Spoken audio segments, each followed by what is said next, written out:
Hello guys, welcome back to my channel. আজকে একটা নতুন রেসিপি নিয়ে তোমাদের সামনে চলে এলাম। তো রেসিপিটি হলো ডাব চিংড়ি। তো খুব সহজে বাড়িতে এই ডাব চিংড়িটা বানানো যায়।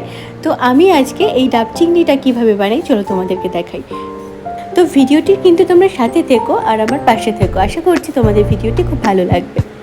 তো ডাব চিংড়ির জন্য আমরা কি কি উপকরণ নিই চলো তোমাদেরকে প্রথমে দেখাই। তোমাদের কাছে একটা রিকোয়েস্ট, তোমরা কিন্তু ভিডিওর শুরু থেকে শেষ অবধি আমার সাথে থেকো। তো প্রথমে আমি এখানে 200 গ্রামের মতো চিংড়ি মাছ নিয়েছি আর সাথে নিয়েছি আদা 4-5 টুকরো আর রসুন 4-5 টুকরো নিয়েছি। এখানে একটা পেঁয়াজ মাঝখান থেকে ফেরে মানে জাস্ট ঝুলে নিয়েছি। আর এখানে নিয়েছি পোস্ত, কালো সর্ষে, আর নিয়েছি 3টে কাজু বাদাম আর কয়েকটা কাঁচা লঙ্কা। আর বললামই তো একটা পেঁয়াজ নিয়েছি আর আদা রসুন কেটে ছুলে নিয়েছি। তো ডাব চিংড়ি রান্না করার জন্য সবথেকে যে গুরুত্বপূর্ণ জিনিসটি সেটি হলো একটা কচি ডাব। তো দেখতেই পাচ্ছ একটা মিডিয়াম সাইজের আমরা একটা ডাব নিয়েছি। তো ডাবটাকে 4 কোনা করে মুখটা কেটে আনা হয়েছে। তো বাজার থেকে তোমরা এভাবেও করেও কেটে আনতে পারো বা অনলাইনে শপিং পাওয়া যায়, তো সেখান থেকেও তোমরা শপিং করে তো এতটা করাই থাকে। তো যাই হোক, যেহেতু বাজার থেকে আনা হয়েছে বলে আর কি আনা হয়েছে। তো এখানে দেখতেই পাচ্ছ মুখটা খুললেই ভেতরে জল আছে আর চারপাশে কিন্তু শ্বাস আছে। তো আমি এবারে জলটা ঢেলে রাখবো একটা বাটিতে। আর ডাবের ভেতরে যে শ্বাসটা আছে সেটাও চামচ দিয়ে আমরা বাটির মধ্যে তুলে রাখবো। তো গাইস দেখতেই পাচ্ছ এখানে মিডিয়াম সাইজের চিংড়ি মাছ নিয়েছি। তো লেজের দিকটা জাস্ট হালকা একটু কেটে দিয়েছি আর খোসাটা ছাড়িয়ে নিয়েছি। তো এবারে নুন দিয়ে খুব ভালোভাবে মেখে মাছগুলোকে খুব পরিষ্কারভাবে ধুয়ে নিতে হবে। তো এখানে আমি কড়াইতে গরম জল বসিয়ে দিয়েছি। তো হালকাভাবে এই পেঁয়াজ আর কাঁচা লঙ্কাটা একটু সেদ্ধ করে নেব। তো জলের মধ্যে পেঁয়াজগুলো আর কাঁচা লঙ্কাগুলো দিয়ে দিলাম। এবারে জাস্ট একটা বলক আসতেই আমরা কিন্তু তুলে নেব।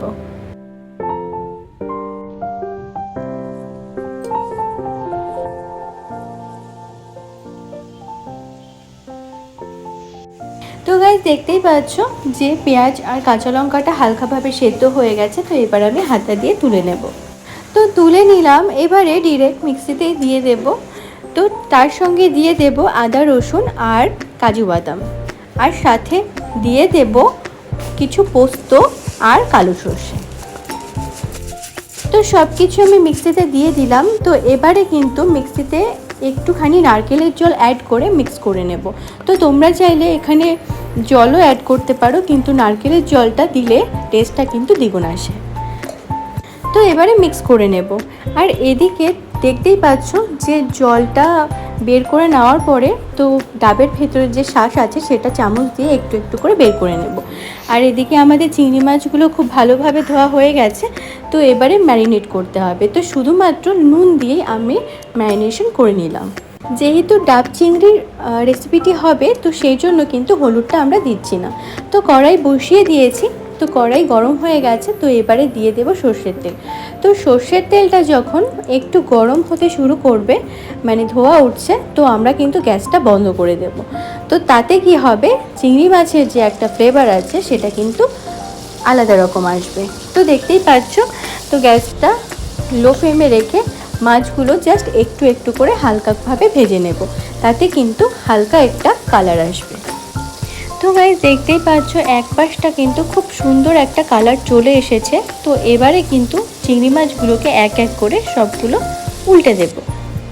তো সব মাছগুলোকে আমি উল্টে দিয়েছি। তো এই পাশটা ভাজা হলেই কিন্তু আমরা মাছগুলোকে তুলে নেব।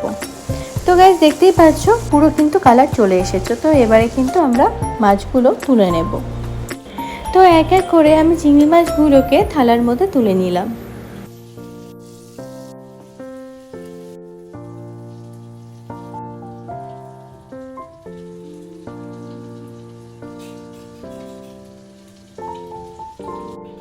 তো আমাদের নারকেলের জল দিয়ে পেস্টটা পুরো রেডি হয়ে গেছে। তো এবারে সেই মাছ ভাজার তেলের মধ্যেই আমি পেস্টটা ঢেলে দিলাম।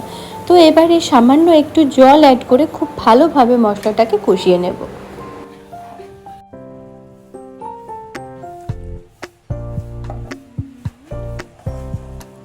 তো গাইস দেখতেই পাচ্ছ একটা মাখো মাখো ব্যাপার চলে এসেছে। তো এবারে কিন্তু আমি স্বাদ মতো একটু নুন দিয়ে দেব। তো সবটা খুব ভালো করে মিশিয়ে এবারে ভেজে রাখা মাছগুলো এক এক করে দিয়ে দেব।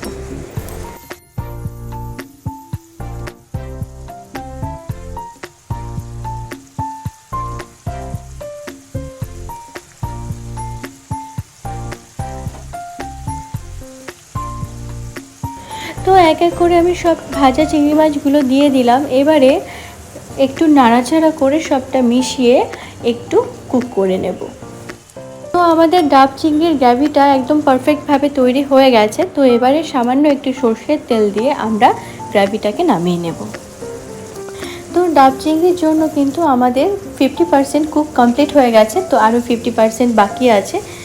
তো এবারে বাকি রান্নাটাও আমি কিভাবে করি চলো তোমাদেরকে দেখাই। তো ডাবের জল বের করে তো শাঁসটা পড়েছিল, তো এই শাঁসটা আমি চামচ দিয়ে এক এক করে বের করে নিয়েছিলাম। তো এবার মালাই তৈরিতে এই শাঁসটা আমাদের কাজে লেগে যাবে। তো এখানে আমি মিক্সিতে শাঁসগুলো দিয়ে দিলাম। এবারে সামান্য একটু নারকেলের জল অ্যাড করে আমরা মালাই তৈরি করে নেব। তো দেখতেই পাচ্ছ আমাদের কিন্তু মালাইটা পুরোপুরি রেডি হয়ে গেছে। তো এবারে যে কাজটা আমাদের করতে হবে, তো আমরা এখানে তো ডাব থেকে সব শাঁসগুলো বের করে নিয়েছিলাম। তো এবারে ডাবের ভেতরে চিংড়ি মাছ আর চিংড়ি মাছের গ্রেভিগুলো আর সামান্য একটু মালাই দিয়ে আমাদের পুরো ডাবটাকে কিন্তু ভরে দিতে হবে। তো দেখতেই পাচ্ছ আমি এক এক করে চিংড়ি মাছ দিয়ে দিচ্ছি, সাথে গ্রেভি দিয়ে দিলাম আর সব শেষে দিয়ে দেব একটুখানি করে মালাই। তো আমাদের কিন্তু এই রকমভাবে পুরো ডাবটাকে কিন্তু ভরে দিতে হবে।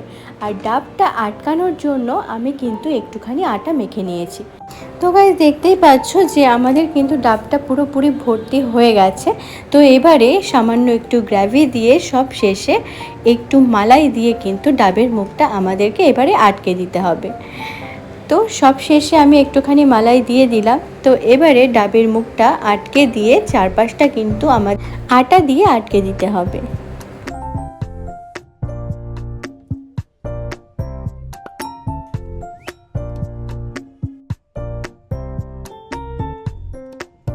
তো গাইস দেখতেই পাচ্ছ প্রথমে আমি চারপাশটা আটা দিয়ে মুড়ে দিয়েছি, তারপরে কিন্তু আস্তে আস্তে পুরোটা ঢেকে দিয়েছি। তো ডাবের মুখটা কিন্তু খুব ভালোভাবে আটকে গেছে। তো এবারে আমি গ্যাসের মধ্যে ডাবটাকে বসিয়ে রাখবো। মোটামুটি লো ফ্লেমে রাখতে হবে আধ ঘন্টার মতো। তো তোমরা চাইলে কিন্তু এটা মাটির উনুনেও বা প্রেশার কুকারে দিয়েও এরকমভাবে রাখতে পারো। তো আমি যেহেতু গ্যাসেই বসিয়েছি, তো দেখতেই পাচ্ছ গ্যাসের ফ্লেমটা কিন্তু খুব লো করে রেখেছি। প্রথমে গ্যাসের ফ্লেমটা লো করে রাখবো, তারপরে যখন নিচটা অনেকটা দেখা যাবে একটা কালার এসে গেছে, তো তখন কিন্তু আমরা মিডিয়াম আঁচে রাখবো।